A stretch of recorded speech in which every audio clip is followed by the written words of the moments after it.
Tiene la palabra el diputado Fadel Luis.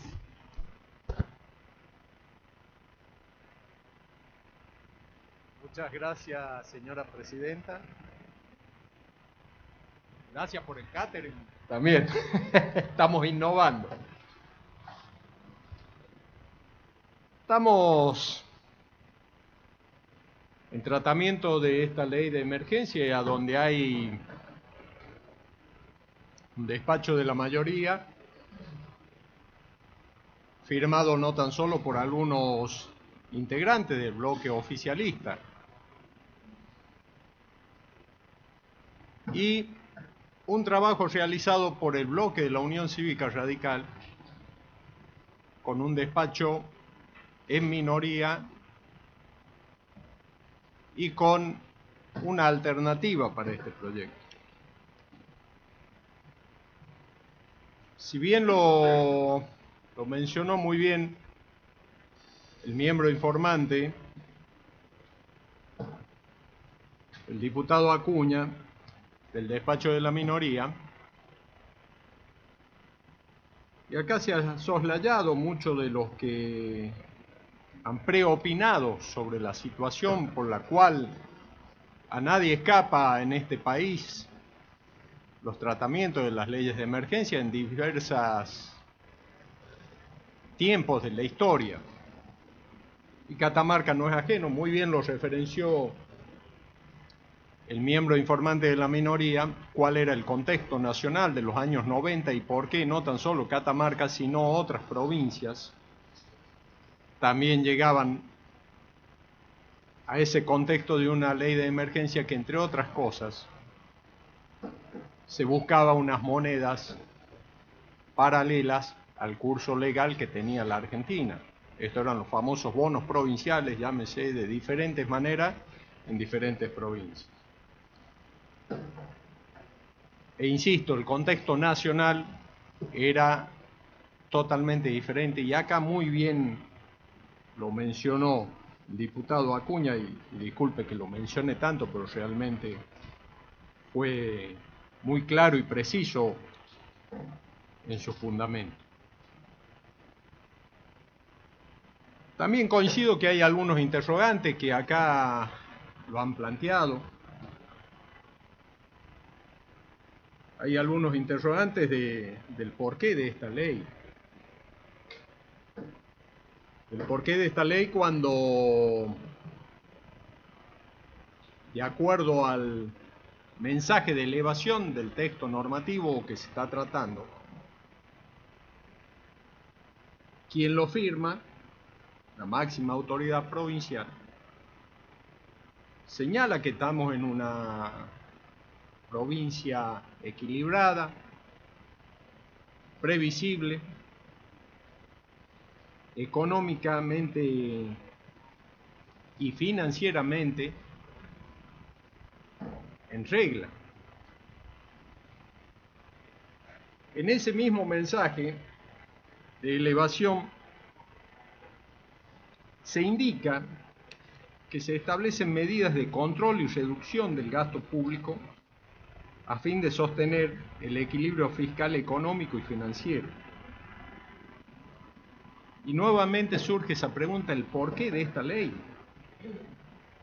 cuando estas metas tienen que ser cumplidas por el Estado provincial, porque ya están establecidas en la ley de leyes, y que este mismo cuerpo lo aprobó en el presupuesto, y que si bien se referenció quienes me presidieron el uso de la palabra, no tan solo en esa ley base del presupuesto, sino en las complementarias. Y más aún, en el mensaje de apertura de sesiones ordinarias, como manda la Constitución, no tan solo a los asambleístas, sino al pueblo de la provincia de Catamarca, denotaba que en su mensaje el titular del Poder Ejecutivo mencionaba de una provincia ordenada, con sus cuentas equilibradas y con un ambicioso plan de obras públicas a lo largo y ancho del territorio provincial, lo cual en cualquier contexto sería muy auspicioso, porque eso significa un desarrollo genuino para la provincia. Pero a su vez surge nuevamente esa pregunta, el porqué de esta ley si tenemos una provincia equilibrada. Si recorremos a la jurisprudencia de emergencia, se sostiene que el fundamento de las leyes de emergencia radica en la necesidad de poner fin o remediar situaciones de gravedad que obligan a intervenir en el orden patrimonial. Dicho esto, nos damos cuenta que con la información que pueda llegar a contar este bloque de la oposición, en una hipótesis no es la real, o no tenemos la información que realmente se requiere, y que el interrogante nuevamente vuelve a surgir el porqué de esta ley, si las cuentas están claras y equilibradas. Siempre hemos bregado por el diálogo y el debate serio y profundo, y así lo solicitaron nuestros miembros en la Comisión de Hacienda, porque queríamos saber sinceramente, y bien lo mencionó el miembro informante del despacho de la minoría, ¿qué pasaba con aquellas obras públicas? ¿Qué pasaba en esa hipótesis de que en el inicio de clase muchas empresas pequeñas, catamarqueñas, constructoras,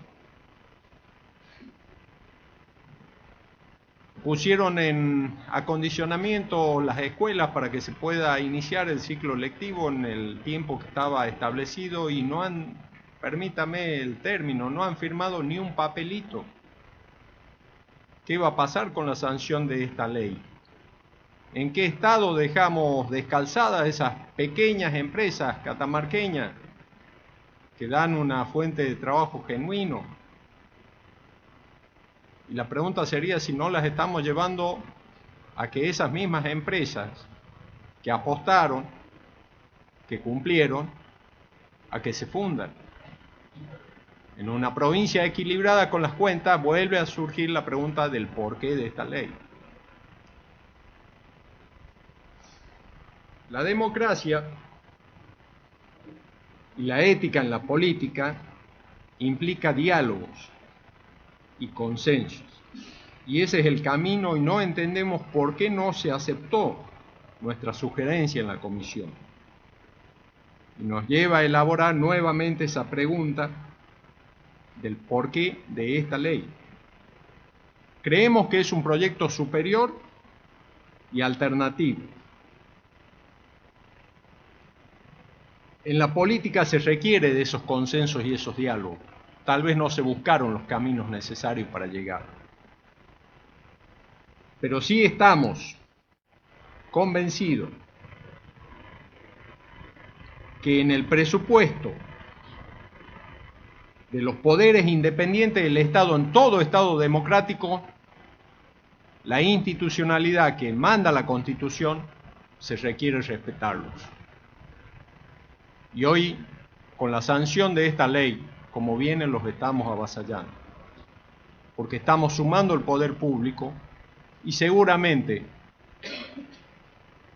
estamos sancionando una ley que tendrá los vicios de inconstitucionalidad y las vías necesarias y los mecanismos necesarios para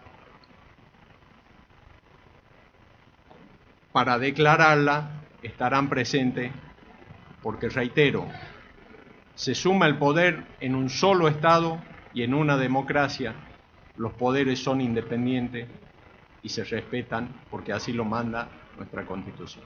Nada más, señora Presidenta.